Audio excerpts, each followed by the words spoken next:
The ancient gods granted this world great and powerful power in an attempt to save this world.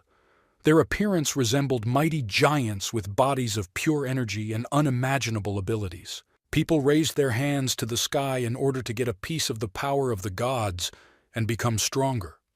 The light shone for every person, but how people would use it was always a mystery. People began to boast about their abilities and stand out from the crowd. The powers were completely different, and not everyone was capable of using them in combat or defense. Many who have received their powers are able to summon powerful artifacts or weapons, which are endowed with great power and give great power over others. Others, who did not receive an inclination for military weapons, were endowed with the power to create more everyday needs, and not particularly strong for maintaining the balance of power. Such people were not held in high esteem and were not considered useful in modern humanity as much. How everyone was imbued with greed and power, which gave rise to hatred of the weak and unable to stand up for themselves. The world began to divide everyone who received power into strong and weak, using a table of power by rank. The strong began to mock and abandon the weak, despite the fact that they had previously been friends. There were quite a lot of weak ones, and their lives started to get worse. Everyone who had greater warrior strength received money and power, making them virtually untouchable and able to rule over the rest. The powerful looked down on all those who were unable to fight and manage their ability in the name of protecting the country from others who gained power. Let's go back to the present day. In a regular high school, students sat in their classes and gained knowledge. But one day, everything began to change. It was Monday, and the weather was sunny outside. On the sports ground, high school students began to surround one guy and try to catch him, but the boy was not timid and skillfully dodged away from the crowd of students. His fighting abilities were at a high level, and he masterfully applied them in practice. Using his speed, the boy got very close to one guy and decides to use the ability of his skills to teach a lesson to the impudent crowd of idiots. He summons a huge battle axe into his hands, which is his divine weapon bestowed by the gods. A large clot of power is formed in the hand, which quickly takes the form of a weapon that obeys only the owner. The boy raises his hand to strike, showing great pleasure on his face from what is happening, which makes him rejoice as much as possible. A great desire to become stronger and more powerful shines in the eyes. The high school student began to look at the jumping student with a large axe rushing towards him. He saw a great force in front of him that was not easy to hold and resist. The body was tense, and there was little time to think. Having used his abilities, the boy summons his weapons, which are two clubs, which are capable of well protecting and attacking any enemy. Hoping to fend off the blow of a large axe, the boy puts a block in front of his head, trying to take cover and protect himself. A guy with an axe hits his opponent with a strong swing. He rejoices like a child that he got everything he wanted. The big axe takes the shape of its owner and looks quite menacing in the hands of such a sick guy. The guy with the clubs managed to repel the attack, but the battle still continued. Many high school students gathered around the laughing guy with an axe and tried to stop the guy. Their combat skills were not at such a high level, so the chances of one at a time were quite slim. Behind the crowd of school children fighting a sick guy with an axe, there was an inconspicuous boy in glasses and a sweater who stood behind and did not interfere in the fight. He held a dagger in his hand and looked at what was happening with a rather calm gaze. Classmates were beaten by a boy with an axe, and it was hard for them to cope, and they shouted to the bespectacled boy to help them, even though they knew that he was not capable of anything and refused to help, explaining that he was very weak and could not cope. The classmate's face was very angry and irritated by what he heard. The look of a tense face highlighted a strong desire to teach the bespectacled man a lesson and not let him escape punishment so calmly. Arriving at class, our bespectacled boy named Fen had a hard time. A strong kick sent him flying toward the lockers behind the classroom. Classmates were disappointed with the boy's actions, that he did not help them, and decided to teach the boy a lesson. After being hit in the stomach, Fen fell to the floor and sat on his knees. A classmate put his foot on his shoulder and began to show his dissatisfaction that Fen did not help them in the battle. Another classmate looked at the laughingstock with contempt and insulted him in every possible way, mistaking him for trash. They were strong and proud guys who had good abilities and a great predisposition to power and strength in the world of divine abilities. Their ranks on the strength chart were average, but compared to Fen, they were high. Raising his head, Fen did not show his regret or fear. He simply smiled and said that such a weak warrior as he could not have helped them. I would only get hurt more in a fight. The red-haired man became very angry after Fen's words and decided to hit him in the face.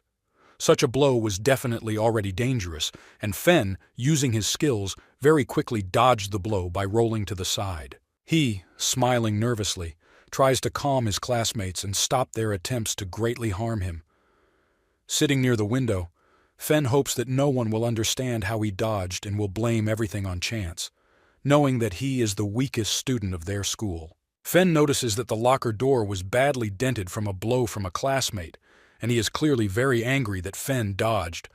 Such a blow would clearly leave a large bruise, or even a couple of missing teeth. Fen decides to turn on the fool and start running from class, shouting words of forgiveness and begging for help from other guys. Classmates were annoyed by this behavior and decided not to leave the bespectacled boy alone.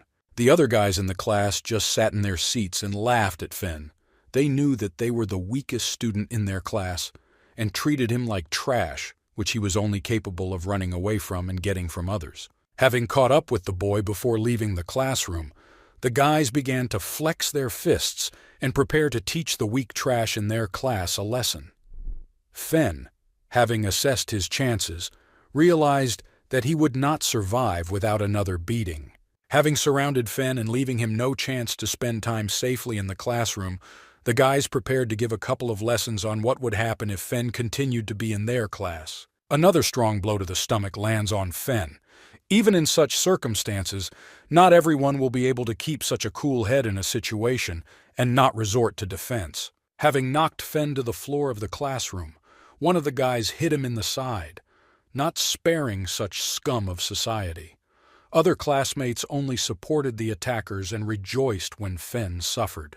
Their satisfied grins were full of disrespect and contempt for the weak. After receiving several strong blows from his classmates, Fen did not give up and tried to behave as he usually did, not paying attention to the actions of his classmates. Since he was the weakest, he had to endure such bullying at school. He raised his head looking at his classmates and asked them to stop because they were beating him for no reason, and this did not suit them. A slight smile was on Fen's face, and his slightly trembling lip uttered words that were only capable of turning on the guys more and hitting the bespectacled guy. Hearing Fen's words, "This is what happened," the guys only got angrier and were already preparing to hit him much harder. Fen's provocative words did not work in his favor, and his classmates did not have much intelligence to stop bullying him. Suddenly, a teacher comes into the classroom, and with just his appearance is able to stop the students from doing anything and force them to sit in their seats. He looked cheerful and was holding a folder in his hand. Hearing the teacher enter the classroom, all the kids began to sit down and stopped mocking and beating Fen. They were not happy, but contradicting the teacher was much more dangerous. Fen sat on the floor and sighed that the teacher came in on time. There was a slight uproar in the classroom as everyone was still laughing at the beaten Fen. Some students were very relaxed and did not take anyone seriously, as they were confident in their abilities and proud of themselves. Having risen and recovered from the bullying of his classmates, Fen followed to sit in his place and not interfere with the lesson. He was weak and his caution was very noticeable. The teacher asked everyone for silence and began to tell the topic of the lesson. He was full of energy because he learned that the school was recognized by the state as promising for the defense of the country. One of the students was sitting at his desk and, throwing his feet up on it, was surprised by this decision. He decided to ask the teacher what influenced this opinion of the government and why did they earn such a fate. The teacher approached the guy and forced him to remove his feet from the table, saying that the stronger students of their school won the government competition, and thanks to this victory, the state considered their school as a training center for future soldiers and defenders of the country. The guy in the red sweater was surprised and didn't really want to participate in such a government venture. He was in no mood to do anything important until he finished school, much less try to become a soldier. The teacher began to calm the guy down by saying that this would benefit everyone, and their lives would become much better. The teacher came up to the board and began to cheerfully tell them what the government was ready to do to make them the strongest soldiers. Deciding to put pressure on the desire of all students to become stronger, the teacher said that special military programs would accelerate and strengthen their skills, bringing them to perfection. The children listened and were a little doubtful that this was the best way to achieve their goals, in the same way that the government generally does not allow people of average skills and abilities to high positions. Everyone was determined that most likely they would have to be ordinary soldiers, and there was little chance of success. The teacher began to convince the children in every possible way that this method of teaching would instill in them the desire to become better and reach new heights in understanding their abilities. Not everyone can cope, but you don't have to stay in the military either. You can become a politician or work in your laboratory creating more advanced medicines only thanks to a government program, the teacher said. The boy in the red sweater was still not happy with this situation, and trying to restrain himself so as not to be rude to the teacher, he squeezed his knee and raised his hand to his face, looking at her, feeling his strength, trying to understand why the government grabbed onto them so much. Continuing to tell the children about the benefits of help from the government of their country, and in every possible way praising the great contribution to the development of science of the human learning ability, the teacher hoped to convey to the children that this is very important. Everyone listened to the teacher and tried to digest everything they heard and make the right decision. Fen, listening to the teacher, began to get a little nervous and are afraid that everything will go very badly, and his life is already not easy because of the bullying of his classmates. It will only get worse, since already trained soldiers will mock him. The teacher said that such capable students as the children in this class should become a symbol of the country and promote the state to greater heights of both scientific and military progress. But, of course, there are exceptions. But they too will be able to find the right path, the teacher said, very hinting at Fen. Fen raised his head to the teacher and realized that even he knew about his classmates' bullying of him, and in every possible way ignored any requests to intervene. Now Fen knew for sure that no one needed him, and everyone would only mock him. Some students began to raise their hands and ask the teacher how exactly their training would begin, and when. Most were not eager to wear a soldier's uniform and defend the country on the battlefield. The teacher happily took out the box and began to tell his students how lucky they were that they were so capable in his class. He said that now they will have ranks and unit commanders. After emptying the box onto the table, he began to tell everyone that they would all receive chevrons that would indicate their rank. Since most of the guys in the class have good combat skills and abilities, they will most likely have soldiers with good ranks. The teacher began to approach each student and give them their titles while telling them that now they will be divided from senior sergeant to rookie.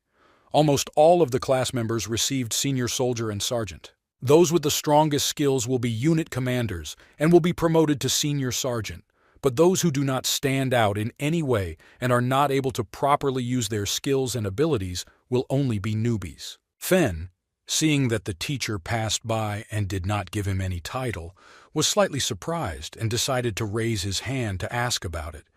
The teacher, without stopping or turning around, continued to walk and distribute titles to the rest of the students. Behind the teacher's long back, only his voice could be heard that those who are weak and unable to do anything will be newbies, and their rank is the lowest in the army, which is why Fen does not receive a chevron, the teacher said. Fen, having heard the teacher's words, only thought more and more that it would only get worse, and that he had to figure out how to transfer to another class, or simply not become a military man. The teacher, without turning his head, looked rather disappointed. Looking at Fen, he also did not like garbage, that he was not able to fight in any way. Now Fen was as depressed as possible, and understood that his difficult fate had prepared even more obstacles for him on his path in life. Cold sweat and a downcast gaze described the horror of understanding the upcoming days at school. After the lesson, Fen decided to go to the teacher's office and talk to him about the upcoming lessons and military exercises that would take place at their school. The teacher sat and sorted out his papers, not paying attention to the weakling who was a real trash in his class. The teacher's gaze only showed greater confidence in his contemptuous attitude towards Finn. The teacher continued to sort through papers and deal with the student's personal affairs. Finn, hesitating a little from uncertainty, stood in front of the teacher. His clothes were disheveled, as was his hair. His shirt was a little stretched, and his tie was loose. Finn began to ask his teacher to influence his transfer to another class so as not to participate in military training. Finn said that there was no way he could participate in military training as he was too weak to take up their time. Even the teacher understood that Finn was too weak, but he didn't really care about the pathetic trash. The teacher said that if Finn is not able to defend himself and wants to be helped, no one will want to help such a weakling and trash. The teacher began to laugh at Finn and mock the guy about his weakness. He clearly looked like someone who would never help some weak kid. Finn felt the teacher's creepy and contemptuous gaze on him, which pierced the guy with goosebumps. His eyes were filled with horror that no one needed him and everyone only wanted his death. Having lowered his gaze from the teacher, Finn thought about what he would have to go through so that everyone would stop treating him so badly. He began to bite his lips and tense more from hopelessness. After laughing, the teacher sat down more comfortably in his chair, and resting his head on his hand, he began to smile terribly, as if he was planning something. His grin was very sinister, and clearly meant that no one would make concessions or help Finn. Finn began to beg the teacher to help him transfer to another class or school, so as not to enter the army and serve the state only by disgracing the country, since Finn was very weak. Both began to laugh. Only Finn laughed out of politeness and the understanding that he was being looked down upon and not perceived as a student, but some kind of trash. But the teacher looked very pleased that Finn was aware of his weakness and only admired his pride and the charity of the weak more. Finn clenched his fist in anger and tried to restrain himself as he does all the time. He was filled with a thirst for justice and a desire for everyone to be on an equal footing and not insult each other for their abilities. Finn was filled with terrible thoughts and emotions that should never have come out and shown everyone the true power that he had been hiding all his life. After recess and talking with Finn, the teacher entered the classroom. All the children began to sit down in their places. Teachers had privileges and could wear looser shoes to school. The teacher immediately approached the board and greeted the students by turning to face them. Afterwards, he began to write down the topic for the lesson on the board and asked the prefects if all the students were there. The head of the first detachment was a girl with blonde hair and was responsible for her group. The children sat behind and raised their hands to show their presence in the lesson. The children were calm and did not make noise, showing their respect to the teacher. The leader of the second group was not very pleased with his appointment as chief, but acted as a worthy commander of his unit. The students behind looked very indifferent to what was happening, but they could not argue with the teacher. While Finn watched his classmates submit their classmates' attendance report, he looked calm. Finn was a member of the third group, and the time for the report from the commander of his unit was already approaching. The teacher stood at the counter and continued to listen to reports. His slightly tired appearance and slightly contemptuous look towards the weak intimidated the weaker children, forcing them to behave quietly and calmly. The commander of the 3rd Division, a boy in a red sweater named Seiko, raised his hand and began to report that in his group everyone was present from students and other garbage. Seiko, resting his head on his hand and turning towards the wall, said that it was really worth keeping such a weak teammate in their group, that he looked like trash that was spread around the classroom and stinks. After such words from the commander of the 3rd group, all the students began to smile and laugh at Finn because they understood who they were talking about. Their contempt and lack of pity for him only worsened their attitude towards Finn. Everyone laughed impudently in Finn's face and looked down on him. The boy felt only disappointment that his life never got better. The teacher, to the sounds of laughter, began to wipe the board and prepare for the lesson. Turning around, he asked everyone to stop the farce and get ready for the lesson. He, too, was pleased with the humiliation of the weakling, but as a teacher, he could not set a bad example for the children. Meanwhile, other school students were outside and chatting cheerfully about their plans for life. All this time, some people were watching them on the roof of the neighboring school building. The students in the class noticed them and decided to ask the teacher if he knew why some people were standing on the roof. They were a little worried and didn't understand who the people were. The teacher began to say that the state had sent people who would evaluate the students' abilities. Since now there are competitions between classes, there are many capable students and some are skilled in using edged weapons. These people evaluate the battles and select capable and talented guys to undergo special training in elite units. They record their results and report the data to higher management. Some guys started saying that they had heard about this set and that it was for 11 classics. It was also noted that if there are many capable students in the lower class, then they can also be invited to competitions. Fen, having heard such words, clenched his fist tighter and realized that they had enough such students in their class to take part in the competition, and then he would really have a hard time. The teacher continued to behave calmly, but it was stupid to withhold information from the students since they themselves understand that there are many strong soldiers among them. The teacher began to say that the children were right and their class would take part in the competition, but only one group from the class would be able to take part. Seiko began to get nervous, as he was the strongest statistically in the class and suspected that his group would be the one to take part in the interclass competition. He looked very unhappy and only squeezed his hand tighter, hoping not to hear the teacher say that he would be the one to take part. The teacher began to approach Seiko and say that luck had turned in his favor, and the third squad of their class would take part in the competition. Seiko flinched in fear that everything would fall on his shoulders. The teacher, bending over the guy, began to tell him that the same guy was the strongest in the class and had a strong C-class skill, which made him the clear leader in the race. Such a talented student will be able to achieve great heights if he shows himself worthy today, the teacher said. Seiko, hearing that the competition was today, and they were only being informed now, jumped up from his seat and began to scream and tell the teacher that it was not fair and they were not ready. He was consumed by horror. He began to grab his face and scream hysterically that this simply could not happen. His eyes rolled back and he just wanted to fall asleep, but he couldn't do anything against the teacher's words. The bell rang, and the guys began to leave the class, trying to get to the stadium in time and take the best seats to watch the battle where their classmates would be beaten. Some were so happy that they were even willing to pay someone who could send Fen to the hospital for a long time. Seiko, having calmed down a little, hit the table with his fists and began to think about how they should fight. He understood perfectly well that there was a very weak link in their team that was not capable of fighting. Meanwhile, Fen enjoyed the silence in the classroom as most of the students left the class. He quietly lay down on his desk and tried to rest a little and gather his strength. But Seiko decided to break this silence and approach Fen. Approaching the weakling, Seiko looked at him contemptuously and wished that he had gone where.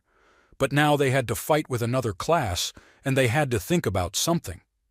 Fen felt someone approaching him and raised his head. He behaved calmly and tried not to provoke Seiko, but he understood that blows could not be avoided. His nervous and easy smile only irritated Seiko more and left no chance for a calm rest of the day. Suddenly Seiko swung and hit Fen on the head. I slapped him on the head and just enjoyed it. The disgusting face and that smile drove the guy crazy. Grabbing Fen by the hair, Seiko began to tell him everything he thought about finding weak trash in their classroom. That he alone is the reason for their future defeat, since he is not capable of anything. Seiko really wanted to punch Fen in the face, but the upcoming competition did not allow him to act so harshly with such a weak classmate and member of the group that was participating. Seiko began to threaten the boy so that he would remember and do at least something in the competition if he didn't want to get hurt. Seiko threw Fen aside, not wanting to communicate with him on the same level. The boy could not stand on his feet and prepared to fall, hoping not to break anything. Now Seiko was pleased and looked at Fen from high, wanting to show his advantage over such a weak and worthless classmate. Fen, having recovered a little from the fall, began to adjust his glasses and look at his annoying group captain. He decided to turn on the fool and say that he couldn't help them anyway, since he didn't have any skills that could resist anyone.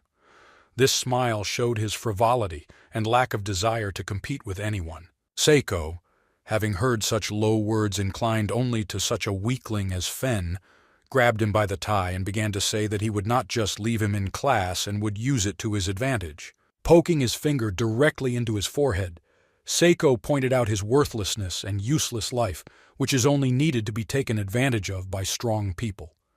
Fen looked at his attacker, but did not show fear, trying to control every action so as not to get seriously injured. While still holding Fen's tie, Seiko began to say that the strength of someone like him is a worthy weapon, and can withstand many, and all Fen needs is to sacrifice himself at the right moment. Fen, hearing such absurdity, turned his head to the side and muttered something bad about Seika's abilities. Seiki heard what Fen said, and his face tensed greatly. An ominous smile and bared teeth said that Fen had made a mistake and was about to get it. Fen himself realized that what he said was loud enough for Seiko to hear, and quickly began to apologize. Seiko pulled himself together, realizing that he couldn't beat Fen just yet, and after letting him go, he began to remove his hand behind his head, trying to calm down and figure out how to act. Fen was glad that they stopped beating him, and looking at Seiko began to expect what would happen next.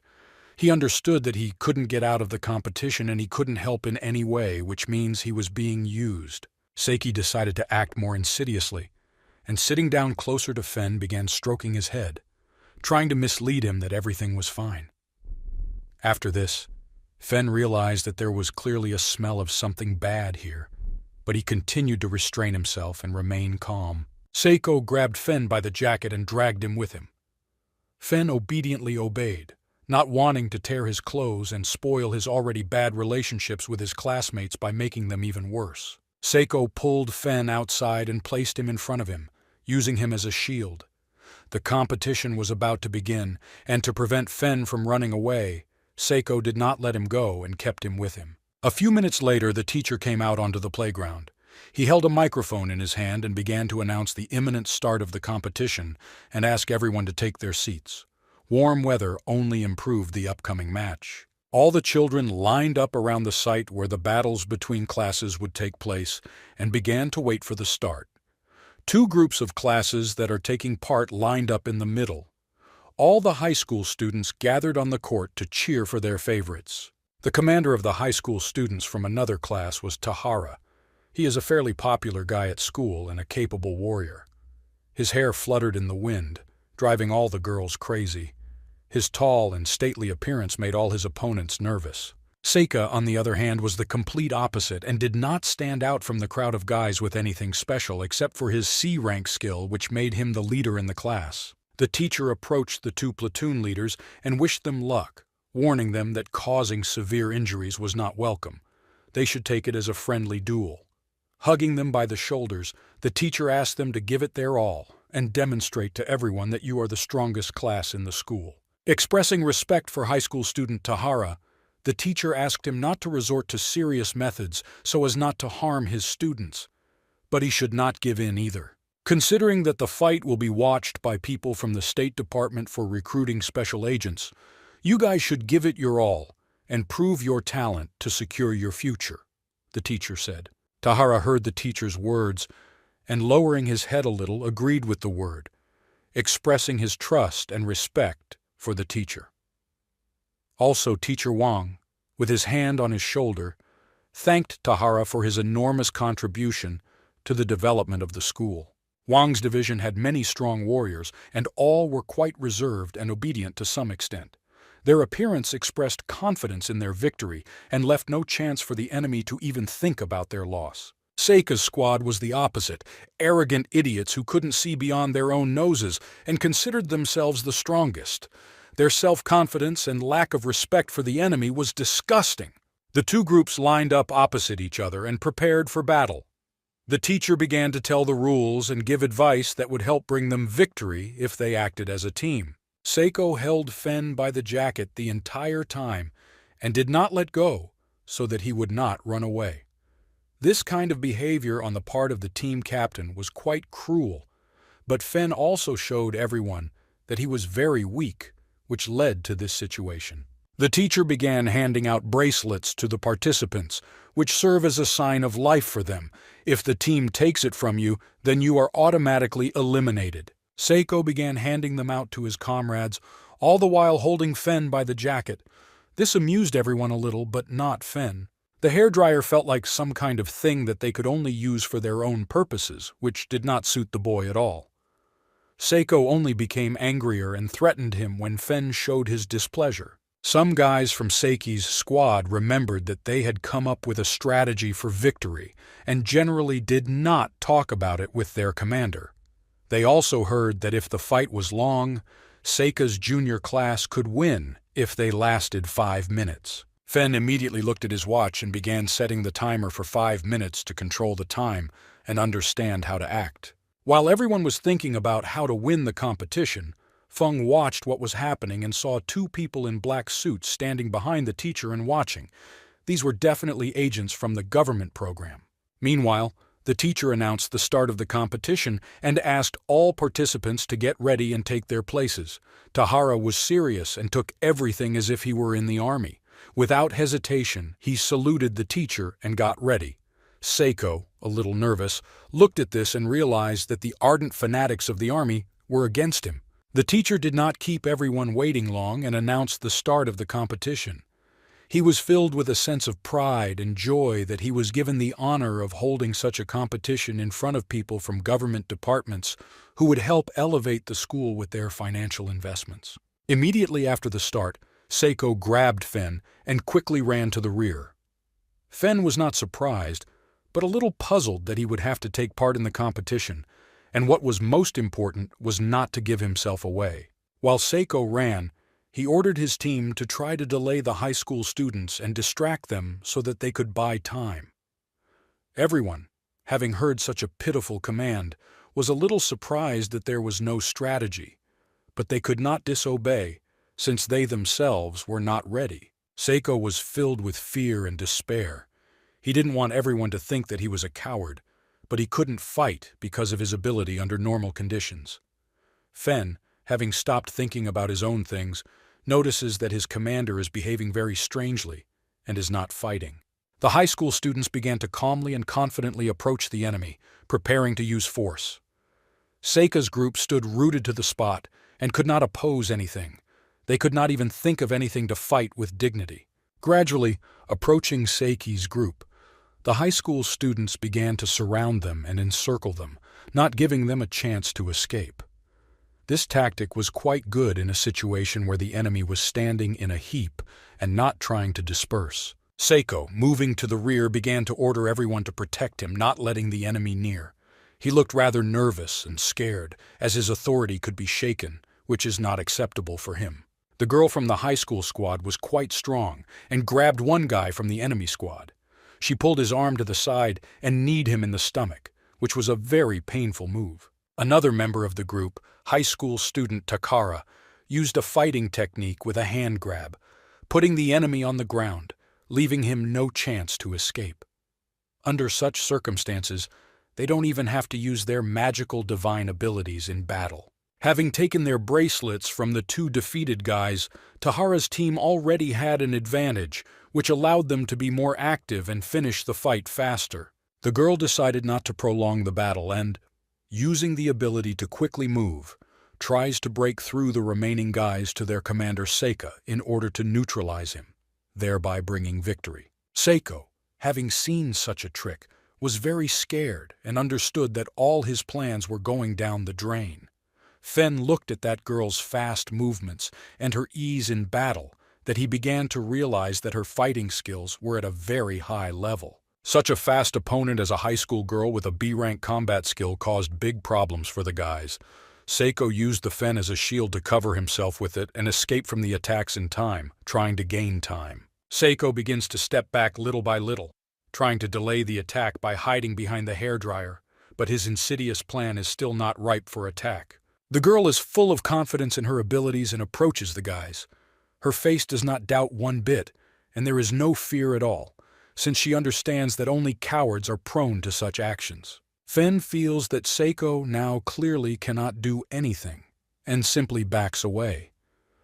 Turning his head towards the teacher, Fen realizes that all attempts to avoid the terrible fate at the military school or bullying from his classmates will not work, and he needs to come up with something. The teacher enjoys the performance and doesn't really care about Fen with his problems, since he himself does not like him for his weakness and helplessness. Fen, seeing this disgusting grin of the teacher, realizes that he should not rely on someone at all, and even thoughts about this will only remind him that everyone can only mock the weak. While Fen was turning over thoughts in his head, the girl had already run up to him and decided to immediately rip the bracelet off his hand. Seiko took the opportunity to escape, leaving Fen as bait, but the hairdryer automatically reacted to the dangerous attack and dodged. Without hesitation, he grabbed the girl's hand and also tried to grab her bracelet. Everything happened very quickly, and the eyes of those watching the spruce had time to notice at least something. She was very surprised that someone was able to dodge her attack and even try to counterattack. Her eyes opened more and she sensed a little danger. Her senses told her that she should use a defensive ability, although she had not thought about it in battle. The girl's body began to become covered with the blue glow of the divine spirit. Protective armor began to appear on the body, and the outfit began to change. This was the armor of the god of war, which could protect against most attacks. Her stately appearance and powerful armor, which did not hinder her movements, looked very beautiful and reliable. Fen was shocked by the girl's beauty and her divine power, which endowed the owner with such a cool outfit. It was amazing, and even made me fall in love with myself. She did not attack Fen. Seeing that he managed to defend himself from her attack, she began to ask him what kind of abilities he had and how he was able to dodge. Fen tried to avoid answering and simply changed the subject, saying that didn't she need to neutralize the commander of the enemy group before he escaped? Meanwhile, Fen decided to look at his watch to make sure how long they managed to hold out and how much longer remained. He was a little surprised that his classmates gave up so quickly, and even without standing for enough time. Did high school students really have such abilities that they left no chance for the enemy? Fen thought. Realizing that while Seiko ran away, he had to apprehend the girl in order to try to win the competition, he began to think about how to do this without resorting to battle, so as not to expose himself at a dangerous moment. Fen decides to try to turn on the fool and waste time with useless conversations, trying to distract her and not let her leave. He began to say that he managed to dodge only because he just wanted to scratch his nose and raised his hand in time. And then, seeing a girl who was falling, he decided to catch her. She looked at him and realized that she had not heard such nonsense for a long time. He was clearly hiding something and didn't want to tell him, which means he could be dangerous, the high school student thought. Continuing his meaningless chatter in an attempt to distract her, Fen notices that she is beginning to prepare for an attack and is flexing her fists. Such a turn should have been expected, but not so quickly, Fen thought. Fen began to step back little by little, raising his hands up and saying that he was really very weak and was not trying to deceive her, that everything happened by accident and there was no need to look at him so threateningly, Fen said in a cowardly voice. She looked at Fen and did not believe a single word he said. It was clear on her face that she was not pleased with such a